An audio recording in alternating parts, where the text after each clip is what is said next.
দিচ্ছেন, সেই গাইডলাইন অনুসারে যদি আমরা আমাদের জীবনটাকে এখানে এস্টাবলিশ করতে পারি, সেই রুলস গুলো যদি আমরা এস্টাবলিশ করতে পারি, তাহলে এখানে সবার মানবাধিকার সুরক্ষিত হবে, রিস্টাবলিশ হবে।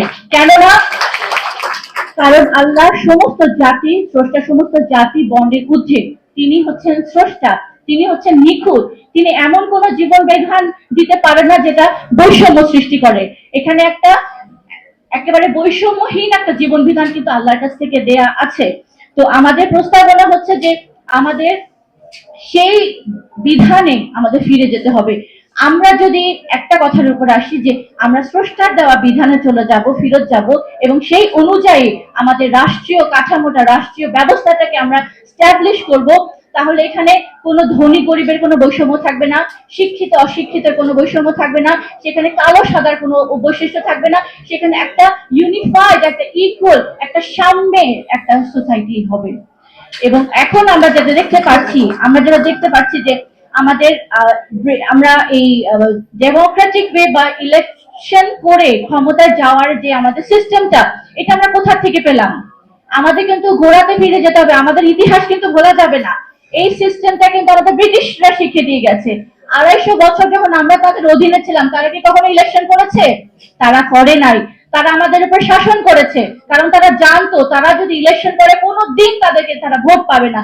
যখন তাদের চলে যাওয়ার সময় হলো, তখন তারা এই রাজনীতির নামে এই ইলেকশন সিস্টেম, নির্বাচনী সিস্টেমটা তারা করে দিয়ে গেল, এবং করে দিয়ে একজনকে অপরের প্রতিদ্বন্দ্বী বানিয়ে দিয়ে গেল।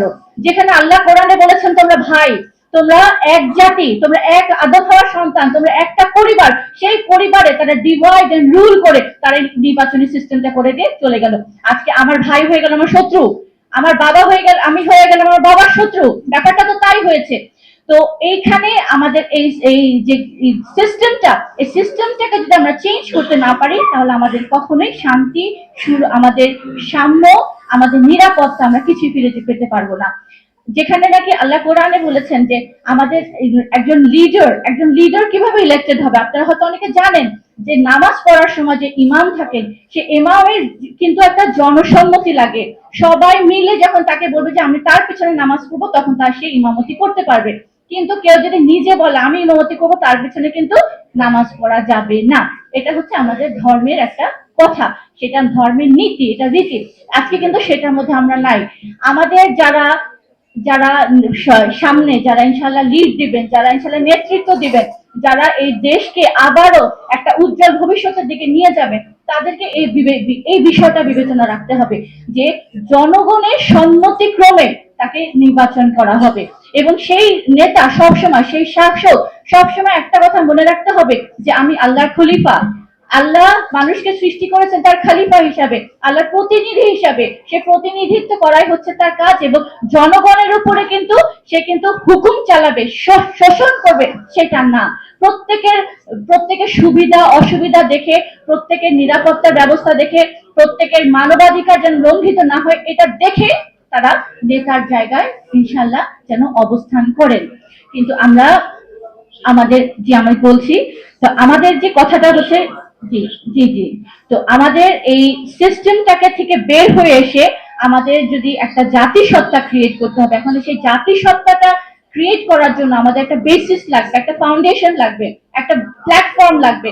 আজকে আমরা তো বিভিন্ন ভাবে বিভক্ত, আমরা রাজনৈতিক ভাবে বিভক্ত, আমরা আইডিওলজিক্যালি বিভক্ত, আমরা মতে ডিফারেন্ট মতে আমরা বিভক্ত। সেই সমস্ত বিভক্তিকে পাশে ঠেলে আমাদের একটা কথার উপরে জাতিসত্তা তৈরি করতে হবে। সেটা হচ্ছে যে আল্লাহর হুকুম দিয়ে যদি আমরা জীবন পরিচালিত করি, ইনশাআল্লাহ আমাদের এই সমাজকে আমরা সুরক্ষিত করতে পারবো। বাংলাদেশ নিয়ে যে এত টেনশন, আমরা জানি যে জিওপলিটিক্যালি আমাদের বাংলাদেশের যে অবস্থান, আজকে এই বাংলাদেশ একটা ষড়যন্ত্রের মুখে পড়েছে, এবং এই কথা প্রত্যেকের মুখে মুখে আমরা শুনতে পাচ্ছি। তো এই একদিকে চায়না, একদিকে আমেরিকা, একদিকে ইন্ডিয়া, তিনটা দেশের যে একটা ষড়যন্ত্র চলছে বাংলাদেশকে নিয়ে, খুব যদি আমরা এখনো সমস্ত বিভেদ ভুলে যদি ইউনাইটেড হতে না পারি, এই বাংলাদেশকে আপনারা কোনোভাবে রক্ষা করতে পারবেন না, কোনোভাবে না। আমি আপনাদেরকে একেবারে চ্যালেঞ্জ দিয়ে বলতে পারি, যদি আমরা সবাই ইউনাইটেড হই, সেটা অনলি দেন আমরা এই বাংলাদেশকে রক্ষা করতে পারবো। তো আমাদের রাষ্ট্র সংস্কারের যে কথা আসছে, আমাকে একটু রাষ্ট্র সংস্কারের বইটা দিবেন। তো এই সংস্কারের ব্যাপারে আমরা কিন্তু অলরেডি একটা প্রস্তাবনা দিয়েছি, বিভিন্ন মহল থেকে কথা আসছে, আমরা ইন্টারিম গভর্নমেন্টের কাছে আমাদের এই প্রস্তাবনা দিয়েছি যে আল্লাহর এই তৌহিদ ভিত্তিক যদি আমরা একটা রাষ্ট্র গঠন করতে পারি, যে সব এই তৌহিদের ভিত্তিটাই হচ্ছে sovereignty, none to be obeyed other than Allah. আল্লাহর হুকুম দিয়ে, আল্লাহর বিধান দিয়ে আমরা জীবন পরিচালিত করব, এবং সেটা রূপরেখাটা আধুনিক রাষ্ট্র ব্যবস্থায় সেটা কিভাবে অ্যাপ্লাইড হতে পারে। এখন আমি কোরআনের যদি কথা বলি, অনেকে বলতে পারে কোরআন তো অনেক একটা সলিড ব্যাপার, এটা ভারী ব্যাপার, তো সেখানে আমরা কিভাবে এটাকে অ্যাপ্লাই করব, সেই অ্যাপ্লিকেশনের থিওরিটা আমরা এখানে দিয়েছি।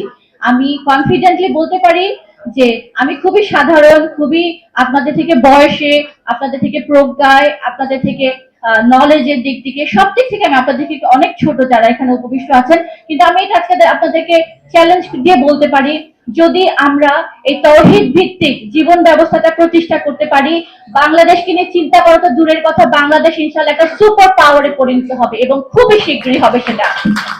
তো এই প্রস্তাবনা আমি আপনাদের কাছে এটাই প্রস্তাব রাখবো যে আপনারা এটা বিবেচনা নেবেন, এই বইটা কাইন্ডলি পড়বেন, এবং এখানে আমাদের প্রধান অতিথি আছেন, তিনি অনেক অনেক এডুকেটেড, তিনি অনেক সুশিক্ষিত, তিনি অনেক এনলাইটেন্ড, তিনি সামনে কারা লিড দিতে পারে এমন নাম তিনি বিবেচনায় আনতে পারেন, তিনি প্রপোজ করতে পারেন।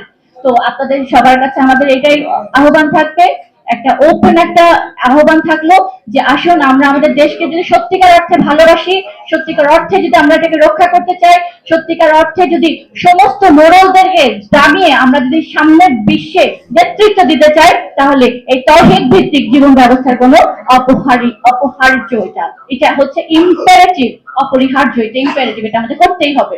আল্লাহ আমাদেরকে সেটা তৌফিক দান করুক। সবাই সুস্থ থাকবেন, ভালো থাকবেন।